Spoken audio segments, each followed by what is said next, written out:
Muhammad sallallahu alayhi wa sallam was the kindest person ever to have lived. And he was the best of people in moral conduct and ethics and way of dealing with people. He was soft and kind, tolerant, easygoing. He lived with people and they loved how he lived with them. He was kind and soft and compassionate towards his wives, children, his companions, with everyone. Everyone who knew him loved him at first sight. Allah Azza wa Jal described him and praised him by saying, "So by the mercy from Allah, O Muhammad, you were lenient with them. And if you had been rude in speech and harsh in heart, they would have disabandoned from about you." So the Prophet ﷺ was easygoing, was kind, was tolerant, not rude, not aggressive, not intimidating. And this is something that is rare to find nowadays. It's a quality that can only be found in leaders whom you respect, yet you feel their love and care, not to be intimidated or frightened from them. This is how the Prophet ﷺ was. When it came to his wives, and we know that wives differ. Some can be kind, some can be arrogant, some can be nagging, some can be rude. Women differ like men. However, the Prophet ﷺ, with all of them, was loving and caring and kind. He used to check on them, each one, every single day. 9 women, he used to check on them in the morning and then after Asr. Nowadays, we hear complaints from so-called men who are married to more than one, and their wives complain that he may abandon her for a month or 2 without even calling or texting or checking, or not even paying them their allowance and providing for them the essentials such as food and shelter. These are not real men, let alone to be Muslims. Because this is not how the Prophet dealt with his wives, alayhi salatu wassalam. He, when he married Aisha, she was a young girl, and she loved him more than anything on earth. And he, sallallahu alayhi wa sallam, would appreciate and put into consideration her young age. So he used to send her other young girls to play with, her friends, so that she wouldn't be feeling lonely. He also used to do whatever she desired. As long as it was halal, he would go with it. Once, the Abyssinians were playing with their swords and spears in the masjid, a form of training, a form of, let's say, dancing, but it's training actually. And the Prophet ﷺ was watching them. Aisha came from behind, from inside her house, and the Prophet said, "Would you like to watch?" And she said, "Yes." He wouldn't say, "No, go, hide, don't look, don't watch, don't do this, don't do that," like so many of us may do, prohibiting what is permissible, just to be safe. No, to be safe, don't do this, without any knowledge. the Prophet ﷺ said to her, come. She placed her chin on his shoulder and kept on watching. And after a while, the Prophet said, had you had enough? And she said, no, no, no, I'd like to watch more. And the Prophet would leave her, alayhi salatu wassalam. Whenever she drank from a glass, let's say milk,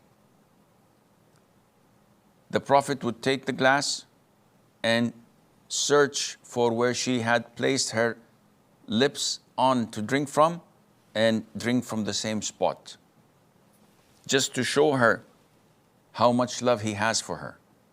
And of course, a woman would be delighted to see her husband not being repulsed or disgusted to use the same utensils she had used. Like we always make a joke when I say to my wife, bring me a spoon, please, so I can eat with. She says, take my spoon. I said, okay, wash it 7 times with water and once with soil. And then I get a smack on the face. This is a joke, but unfortunately there are men who may act like this. No, no, no, I wouldn't eat with the same spoon. The Prophet ﷺ did that. He even went further to see when she had a bite from a bone that had meat on it, he would take it and look where she snatched the meat from and do the same from the same spot. And this makes the love grow between the spouses. When he used to call his wife, he used to use what's known in Arabic as at-tarkhim. And at-tarkhim is deleting a letter or two to give a nickname. So instead of Aisha, he would say, Ya Aish. And that is a beautiful way of calling her. And he would also show his kindness even when she is the wrongdoer. It was reported in an authentic hadith by Nu'man ibn Bashir, may Allah be pleased with him and with his father, that once the Prophet ﷺ was with Aisha in their home and they were in a heated argument. Like any couple, when Abu Bakr, Aisha's father, sought permission to enter. So he was given the permission and he entered his daughter's home. And he found Aisha shouting at the Prophet ﷺ, in a sense, raising her voice when talking to him. And he charged on her, wanting to beat her and scold her, saying to her, do you raise your voice up over the Prophet ﷺ?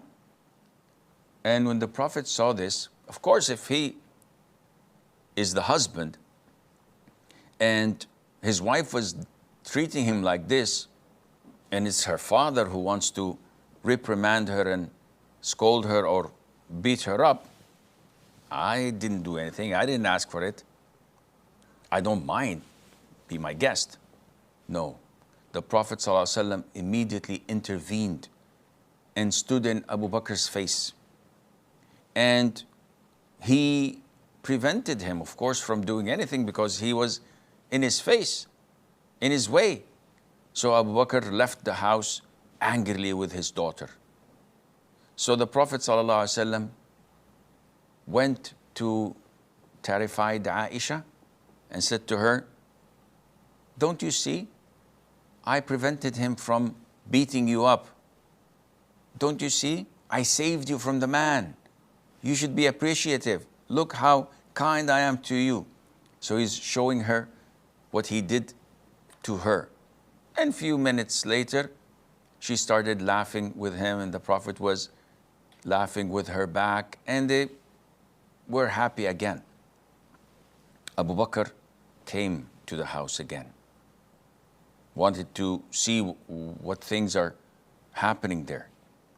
And when he entered and found them laughing and giggling, he said, O Prophet of Allah, as you have engaged me in your war moments ago, engage me in your peace and tell me what you're laughing about. No harm's done. And the case was resolved. This is how kind the Prophet was, alayhi salatu wassalam. He was extremely kind with children, whether his own or others. The Prophet alayhi salatu wassalam used to show his kindness. Ibn Abbas, his cousin, may Allah be pleased with him, he used to say that the Prophet ﷺ once saw me, he wiped over my head and made dua that Allah grants me wisdom. Anas ibn Malik, his servant, was a boy, a young boy serving the Prophet ﷺ. The Prophet would always address him by saying, Ya bunay, my son. And this shows that the Prophet was showing him kindness and empathy in being kind to him. Not only that, even toddlers, 4 years, 5 years of age, the Prophet would nickname them. Anas, may Allah be pleased with him, had a brother. And this brother had a small bird in a cage. And when the bird died, the boy wept and was saddened by it. And every time the Prophet came into their house, alayhi salatu wasalam, would say, Ya Aba Umayr, ماذا فعل النغير? He would nickname him, a child. And he say, Ya Aba Umayr, the father of Umayr. And the boy did not have a wife, let alone a child. But this is one of the etiquettes in Islam, to nickname children. And also there was this young girl that the Prophet used to call Khalid. He used to joke sometimes, but he never says any lies. He jokes, but never says any lies. Anas says, once the Prophet ﷺ called me, "Oh, you with the 2 ears." And of course, everyone has 2 ears, but sometimes people would feel insulted. But what do you mean by 2 ears? You have 2 ears. I didn't say that they're long or big or small or ugly. 2 ears. So the Prophet used to do this, alayhi salatu wasalam, but he would not lie. He would also not reprimand his servants or the children. Anas ibn Malik says, one day the Prophet ﷺ sent me on an errand, and I embedded in myself not to go. I wanted to play, I wanted to have some time off. So I saw a group of children playing, so I stood there watching them and maybe wanting to play with them, when all of a sudden I had someone holding me from my neck, from behind me. And I looked, and it was the Prophet ﷺ laughing. And he said, Unais, his name is Anas. Unais is the smaller version of the name. Unais, did you go where I ordered you to do or to go?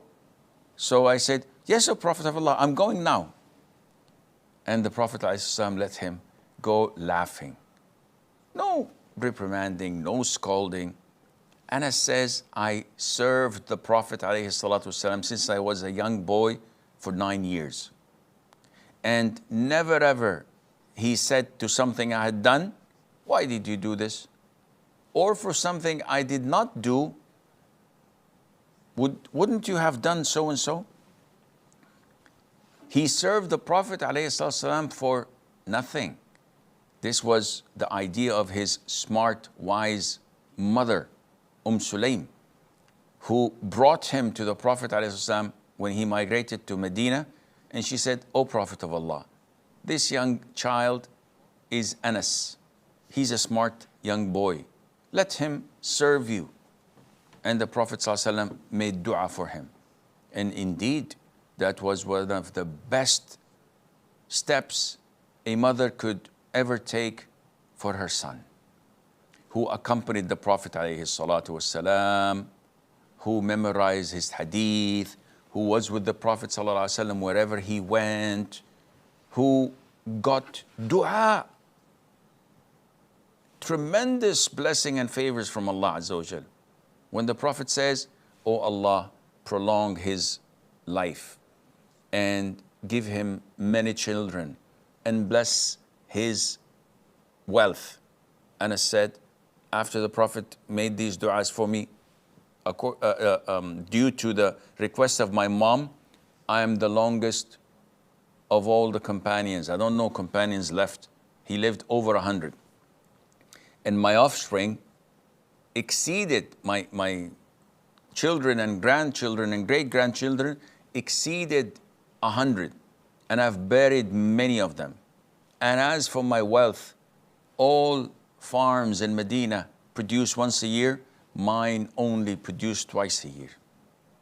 So what a beautiful reward for serving the best man ever to walk the earth. Nowadays, liberals and enemies of Islam said, look, this is child abuse. How dare she give her own child to the Prophet to serve him, alayhi salatu salam, a foreigner, a stranger, blah, blah, blah. Look at the fruits he managed to gain from serving the Prophet, alayhi salatu wasalam. The Prophet was kind, alayhi salatu wasalam, to his own grandchildren. He loved them more than his own children. Al-Hussein ibn Ali, his grandson, he was a young toddler playing in the roads of Medina with other boys when the Prophet ﷺ saw him. When Al-Hussein saw the Prophet ﷺ, he ran to him in a playful manner, and the Prophet extended his hands. So Al-Hussein would go right and the Prophet would do this, go left, would do this, until he embraced him and he took him and kissed him. And he said, Al-Hussein is from me and I am from him. May Allah love whoever loves Al-Hussein. And by Allah, we love Al-Hussein. Because the Prophet loved him. Because he's a great companion. Because he's the son of Ali, one of the 10 heaven-bound, and the son of Fatima, the daughter of the Prophet ﷺ, and he's one of the masters of the youth of Jannah. The Prophet ﷺ was so kind that even in fard prayers, imagine when the Prophet is leading the congregation and he's prostrating, Al-Hassan or Al-Hussein, one of them two grandsons of his, would mount him as a ride. The companions said the Prophet once prayed Dhuhr and he prostrated and he prolonged the prostration. We thought that he might have died. So one of us raised his head and found that his grandson is mounting him. So he went back to prostration. And when the Prophet concluded the prayer, they said, "O Prophet of Allah, you've done something you've never done before. You prolonged the sujood. We thought that either you had died or Allah is revealing Quran to you." He said, "Neither of this happened, but my son," referring to his grandson, "mounted me as a ride and I hated to haste him. So I just left him until he got bored and left." Compare this kindness with the grandchildren, with what many of us do nowadays, leaving their children to daycare just because the mother wants to work for extra cash. They don't need it, but she's bored, she wants to work. Leaving the children to foreign maids who come from overseas with their customs and habits and with even their different religions at times. And we don't know what they do with them. And we snatch the children from their mom's laps and throw them to these maids or to the daycare centers. How such children would grow up. This act of kindness during prayer illustrates the Iman. I saw a clip the other day of an Algerian imam leading Taraweeh. And there was a camera in front of him. And while he was reciting, a cat climbed all over him to sit on his shoulder, licking his face, and his, subhanallah, recitation was not interrupted. He just patted the cat while continuing to recite the Quran instead of tossing it against the wall or stepping on it or doing something or being frightened. Subhanallah. Kindness even with the animals. This is what we lack in our religion. The Prophet ﷺ was playful and joyful with children. Mahmud ibn Rabi', one of the companions, one of the youngest companions ever to be classified as a companion, he said, I still memorize, I still remember an incident where the Prophet was making wudu, and I came as a 5-year-old, and I stood next to him, and the Prophet threw some water from his mouth while making wudu in my face. Like we do with children when they are standing next to us and we throw water in their faces and they laugh and enjoy this. So Mahmud, who's a stranger, but recalls how the Prophet was kind to him, alayhi salatu wassalam. The Prophet was kind even to his companions, even when they were angry. Once he went to his daughter's house, Fatima, and he asked, where's Ali? And she confessed, we had a fight or a heated argument. Yes, we're companions. We're heaven bound, but we're humans. We tend to have different opinions over things. So we argued, and he did not like what he heard, so he left the house and did not come for the afternoon nap. So the Prophet sent someone to look for him, and they found him lying in the masjid on the soil.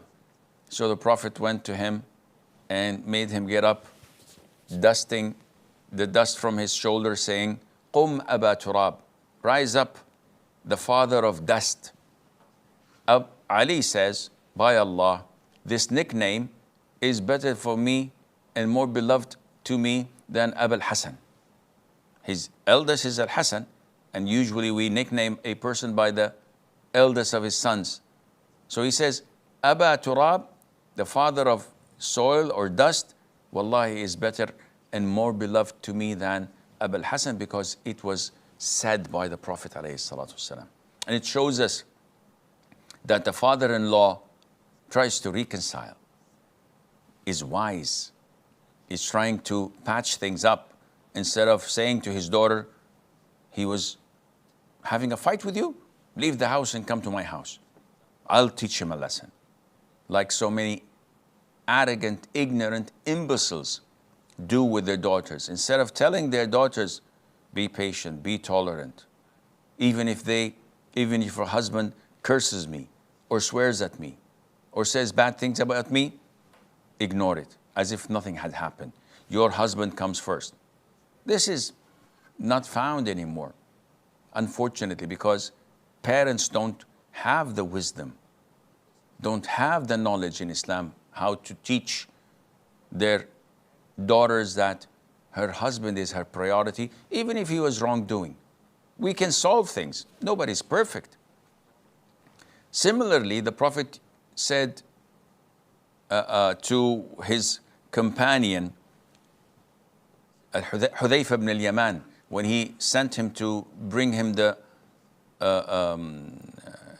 knowledge of the army forces besieging Medina in the Battle of the Trench. So it was freezing cold, but the Prophet made dua for him, and he felt like he was in a sauna, all the way there and all the way back. And he told the Prophet about the information he needed, alayhi salam. Then the cold came back to him. So the Prophet gave him his a cloak to warm up with, and he, because he was tired, went to sleep. In the morning, the Prophet woke him up and said, Qum ya Noman. Again, Noman, the sleepy one. So the Prophet is not saying, calling him by name, is nicknaming him to show his kindness, sallallahu alayhi wa alihi wasallam. And there are so many stories, all prove to us that this man is unique. Now, we all can be this kind, but we all cannot be as brave as him, as knowledgeable as him, as a man of authority as him, a man of power as him, the greatest of all messengers as him. All of these cannot be collected and combined in one man, except the perfect man, and that is the role model, Muhammad sallallahu alayhi wa sallam.